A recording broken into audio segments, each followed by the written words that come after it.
Voilà donc la Vinothèque, on connaît tous à Thonon, c'est rue des Granges. Jean-Marie Huitel et Damien Huitel qui tiennent cet endroit, on va dire de légende maintenant, vu la connaissance et l'expertise qu'ils ont.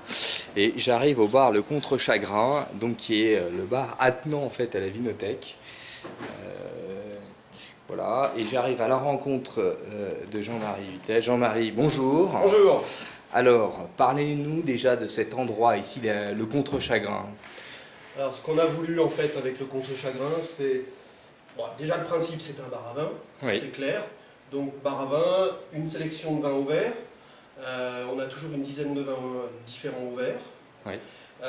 Et de pouvoir les proposer pour ceux qui veulent bien sûr grignoter et pas que boire, Oui. avec des ardoises, soit de belles charcuteries ou de fromage fermier que l'on sélectionne avec nos amis de la fromagerie Boujon, les Royers qui sont là à portée de la main, donc autant en profiter.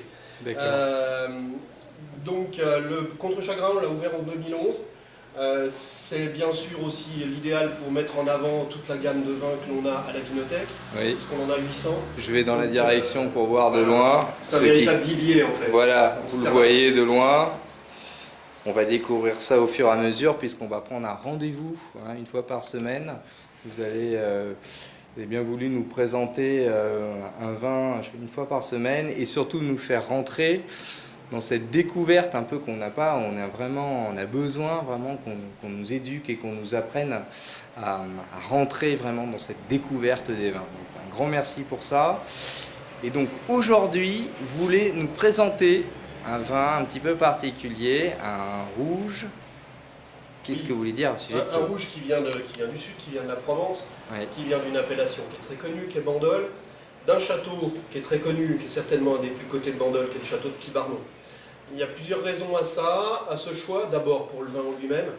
Les restangs de Pibarnon, on est sur ces arènes granitiques qui sont propres à ce château et qui donnent un vin vraiment typé à souhait. On est sur du fruit noir, des touches légèrement animales, une finale réglissée avec une très belle structure.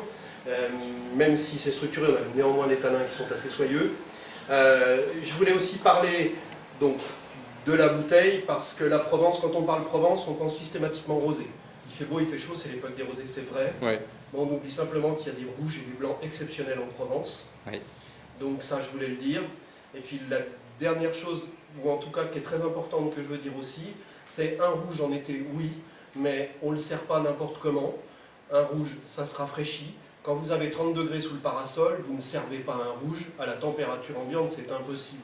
Les températures de service des vins, c'est vital si vous voulez vraiment profiter de votre bouteille.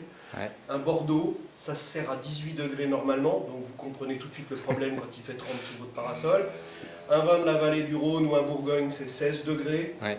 Un vin du Val-de-Loire, c'est très très beau en été, ça a un beau Chinon, un Saumur-Champigny, un Saint-Nicolas de Bourgueil, c'est 14-15 degrés. Donc vous voyez, vous comprenez tout de suite quand il fait très chaud qu'il y a un énorme problème. Voilà. Donc ce vin-là, on le sert à quelle température ? Alors un château de Pibarnon, ça se sert, on va dire pratiquement comme un vin de la vallée du Rhône, c'est des vins qui se servent à 16 degrés. De toute façon, si vous estimez que le vin est un peu trop frais à votre goût, il vaut mieux que ça arrive trop frais dans votre verre, ça se réchauffe très vite. D'accord. Le contraire, vous ne pouvez rien faire, ça arrive trop chaud sur table, à part en faire un vin chaud, mais on ne le fait pas en été, donc c'est dommage. D'accord. Voilà. Alors merci beaucoup pour la présentation de ce vin, cette explication. On se retrouvera donc une fois par semaine justement pour pouvoir apprendre vraiment comment on boit un vin, comment on le déguste, comment on le sert. Jean-Marie Huitel, merci beaucoup. Merci à vous. Bonne journée. Au revoir.